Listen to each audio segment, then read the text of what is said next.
मुसीबत टीटीपी ने डाली हुई है, सबक इमरान खान को सिखाना है। मईशत डूबी जा रही है, लेकिन जो मिजाहिया अफराद हुकूमत चलाने के नाम पर बिठाए गए हैं उन्हीं से गुजारा करना है। सवाल ये है कि अगर मर्जी की सियासत करनी है तो इंतखाबात का कुछ करना पड़ेगा। इमरान खान को नाअहल करार देना पड़ेगा या इलेक्शन मुलतवी करना पड़ेंगे। इलेक्शन कराए गए तो कोई जमानत नहीं दे सकेगा कि पर्चियां किसको पढ़नी है। ये सूरत हाल आया है, लेकिन अपनी जिद पर भी कायम रहना है। इसी मखमसे में मुल्क फंसा हुआ है। अवाम की मर्जी कुछ और लगती है, असल ताकत जिनके हाथों में है उनकी सोच मुख्तलिफ है।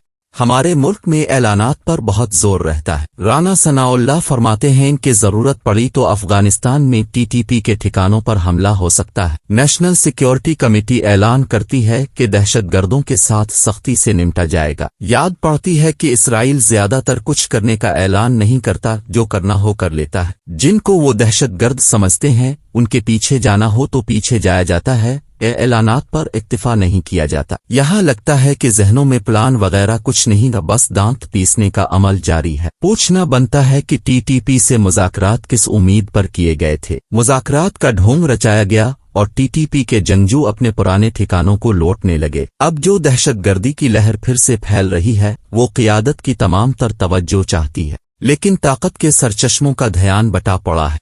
बलोचिस्तान में एक अलहदा महाज सरगर्म है और फिर सियासी मामलात पर भी तवज्जो दीनी है। होना तो ये चाहिए कि सियासी मामलात अवाम पर छोड़े जाएं, जो असल जिम्मेदारियां हैं उन पर कल वक्ती तवज्जो रहे। यही रजीम चेंज का नतीजा देख लिया जाए। रजीम चेंज तो हो गई, लेकिन हालात संभाले न गए और मईशत तो बिल्कुल ही डूबने लगी। एक ये टेक्नोक्रेट वाला तजुर्बा रह गया है, इसे भी करके देख लिया जाए। गालिब फिर याद आ रहा है, क्या खूबसूरत मिसरा है वो कि ने हाथ बाग पर है, नापा है रिकाब में। हमारी सूरत हाल यही है, घोड़ा भागे जा रहा है, कोई संभालने वाला नहीं। कौम को तलकीन की जाती है कि इत्तेफाक राय पैदा किया जाए। अब खुद बताइए हुजूर, जब हर कोई अपनी मनमानी कर रहा हो तो इत्तेफाक राय किस चीज पर और कैसे पैदा किया जाए। हमारे मुआशरे में तो इत्तेफाक राय गरीबी और अमीरी के बारे में नहीं, इस्लामाबाद, लाहौर और दीगर बड़े शहरों के जो अमीर इलाके हैं उनसे कोई पता चलता है कि ये मुल्क दिवालिया होने के करीब है। सड़कों पर जो गाड़ियां नजर आती हैं और जिस तरीके से महंगे रेस्तोरां हर शाम भरे रहते हैं, इससे तो लगता है कि हमारे हालात खासे अच्छे हैं। इस्तेताअत रखने वाले तबकात पर जो टैक्स लगने चाहिए वो कोई नहीं लगाता। खर्चे हमारे ज्यादा हैं, कौमी आमदन कम, उधार ना मिले तो बिल्कुल डूब जाएं, तनख्वाहों के लिए पैसे ना रहें।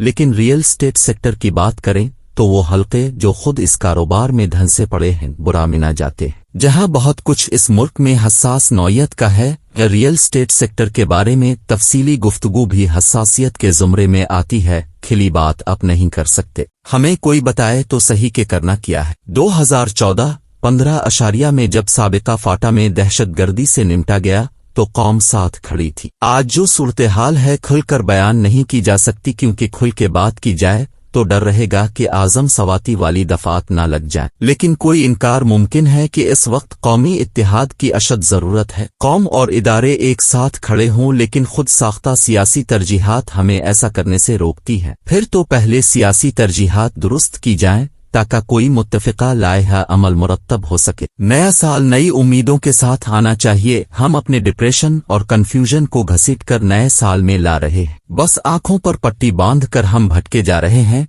किसी को कोई पत्ता नहीं किस समत जाना है, क्या करना है। कि आदत जो बिठाई गई है पर इसका वो मेयार ही नहीं कि वो मौजूदा सूरत हाल का मुकाबला कर सके। जो अर्ज किया जा रहा है इसमें कोई नई बात नहीं, ये पुरानी घिसी पट्टी बातें हैं। लेकिन यही तो अलमिया है कि दायरों में हम घूम रहे हैं, आगे की तरफ कदम नहीं बढ़ रहे। ये बात भी नहीं समझ आ रही कि किस चीज का इंतजार है। क्या मुकम्मल तबाही से पहले हमने होश में नहीं आना? चली फिर इंतजार ही करते हैं और चारा भी किया है। अब तो हालत यह है कि जिसे हम शाम की राहत समझते थे इसकी चाशनी भी जाती देख रहे हैं।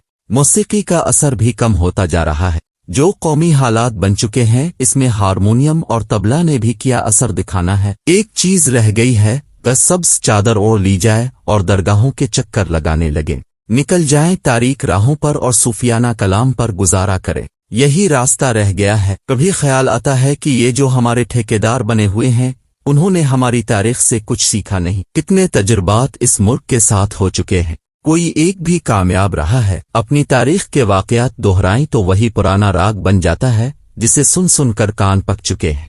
तो हम जमहूरियत का बिस्तर गोल कर लें या आवाम से रुजू किया जाए कि आवाम की मर्जी किया है। यही जमहूरियत के मानी हम समझते हैं। कोई और मानी है तो बता दीजिए। ताकतवर सरबराहान हमारे जो गुजर चुके हैं जमहूरियत की अपनी अपनी तशरीह करते रहे और उनकी दानिश्वरी के नताइज हमने देख लिए। मजीद दानिश्वरी की गुंजाइश अब कोई बाकी है। इमरान खान की दानिश्वरी भी देख लीजिए। फरमाते हैं कि एक्सटेंशन से पहले जनरल कमर जावेद बाजवा के तेवर कुछ और थे, एक्सटेंशन के बाद बदलने लगे। सवाल तो हुजूर से पूछना बनता है कि एक्सटेंशन की इनायत अपने किस शौक या मजबूरी के तहत की। 3 साल की मुद्दत गुजर जाए तो काफी नहीं। कायदे कानून में यही लिखा हुआ है, लेकिन कभी एक्सटेंशन कियानी साहिब को दी जा रही है, कभी बाजवा साहिब को। एक बात का एतराफ करना पड़ेगा, सबसे ज्यादा आर्मी चीफ की तकर्रुरियां नवाज शरीफ ने की और इन्होंने किसी शख्स को एक्सटेंशन नहीं दी। हम यही तवक्को इमरान खान से कर रहे थे कि एक्सटेंशन बिल्कुल नहीं दी जाएगी, लेकिन इन्होंने दे दी और अब पछता रहे।